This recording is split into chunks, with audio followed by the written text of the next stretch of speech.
I've never seen such a cheeky waiter. Just before the customer left, she immediately picked up the leftover steak. She didn't care about the boss's disdainful look. She spent the evening counting the money she had saved while munching on her steak. Girl named Maggie is a complete loser. She's 31 years old and still working in a restaurant, but she has a dream of being a professional.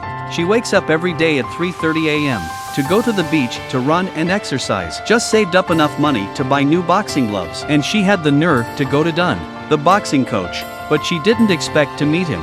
Tough ain't enough. The next day Maggie went straight to Dunn's gym. She paid for half a year's tuition in one fell swoop. Dunn was furious. He told her to find a trainer outside who could train women. Don't waste her time here. At night, when the manager was about to turn off the lights, but Maggie hadn't left yet. The next day Dunn went straight to Maggie. He told her in an angry voice, "I asked you to leave my gym for your own good.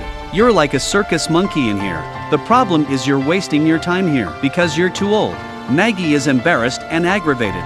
She asked if 31 wasn't too old. But Dunn, the straight man, went on to say, "Have you ever seen anyone who started ballet at 31? Maggie hung her head down, holding back her tears. A few days later, Maggie's stubborn figure appeared in the corner of the boxing gym again. That night, until the gym closed, in the empty field, the sound of pearls was still being played. Dunn found out from the janitor. It was her birthday.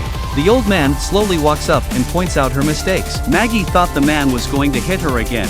Well, maybe I'll be 37 before I need to throw a decent punch. Check the speed that nowhere I now realize maybe God sees the truth. The truth is, my brother's in prison. I was thinking straight up, go back home, find a used trailer, buy a deep fryer and some Oreos. The problem is, it's the only thing I have. If I'm too old for this, then I got nothing. Maggie cursed the injustice of fate. Her eyes were filled with tears of stubbornness, and that's how the real and simple Maggie touched him. The strong Dunn agreed to train her for a while. Don't be too happy. Next is the real devil training. This 31-year-old woman wants to box. With a lot of perseverance, she was finally under the tutelage of boxing great Dunn. Then she started training like hell, working on her positioning. She worked on her conditioning and balance. Even when she was working, she was practicing her stride in secret. The devilish training combined with her own talent. Soon Maggie became very strong. When she was almost done learning, Maggie begged Dunn to take her to a fight. But Dunn turned her over to a gym, a manager who didn't know anything about boxing. Maggie soon had her first fight in life, but with no experience. She was pinned down by her opponent, but standing in the corner watching the fight, he couldn't help himself. He rushed forward and gave a few simple instructions. Maggie went back into the ring like a chicken blood. A single punch knocked out her opponent. Looking at Maggie's happy face, Dunn decided to officially become her coach. But there is one condition. That is, she must learn to protect herself no matter what, because the safety of the fighter is more important than victory. The next fight, Maggie's victories came in quick succession, especially her left hook. Often, she could KO her opponent with a single punch. But this day she met a tough fighter. Maggie's nose was broken. Dunn was ready to forfeit the fight, but Maggie was too stubborn to accept defeat. She insisted on fighting. Dunn had to put her nose back together, stopping the bleeding with a cotton swab. Maggie returned to the fight. A combination of punches defeated her opponent. Then they moved on to Europe. Dunn also gave Maggie a robe. M official was engraved on the back. Maggie asks what it means. Dunn said, "I'll tell you when you win the championship." With the magic of the robe, Maggie's performance was outstanding. Maggie was on a winning streak.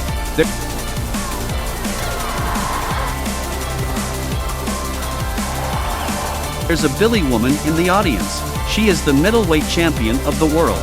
She is known for her poor punching skills, many times in the fight to dodge the referee to cripple the opponent. It was time for a showdown. Maggie came out in her battle robe. What awaits her will be a fierce battle.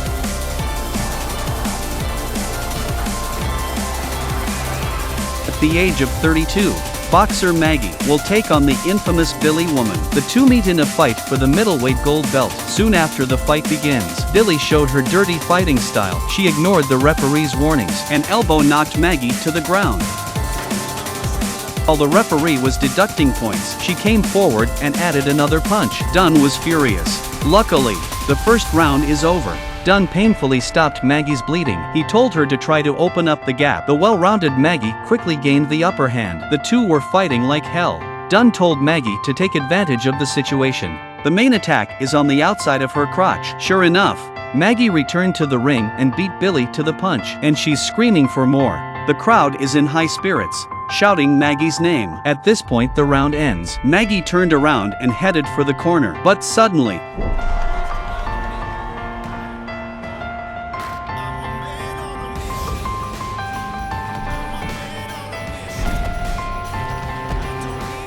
when Maggie opened her eyes, she was already lying on a hospital bed. Billy's sneak attack had broken her spine. She was paralyzed from the head down. In the darkness, only Dunn was watching over her. His face was haggard. It was obvious that Dunn was very sorry. What Maggie didn't know was that Dunn had called all the hospitals, but they all said there was nothing they could do because of the severity of her injuries. For the rest of the day, Dunn was with Maggie every minute of every day, because she couldn't move. He found out that Maggie had bed sores, so he wiped Maggie's body himself. Shortly thereafter, Dunn paid a lot of money to move Maggie to a rehabilitation center, spending time with her every day, talking to her, reading to her. After a few months, Maggie's family wanted to visit her, but the purpose of their visit wasn't to worry about Maggie. They were going to take the savings she had earned from boxing and the insurance money. Her mother took out the contract. She saw Maggie paralyzed and unable to hold a pen. Her sister said coldly,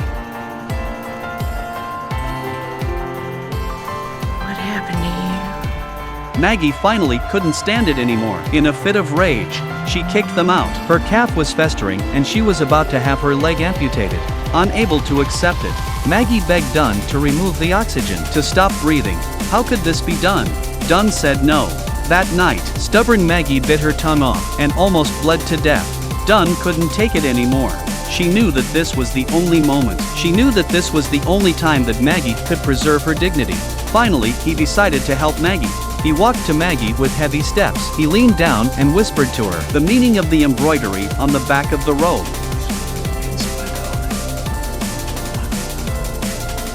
Then Dunn kissed Maggie with his head down.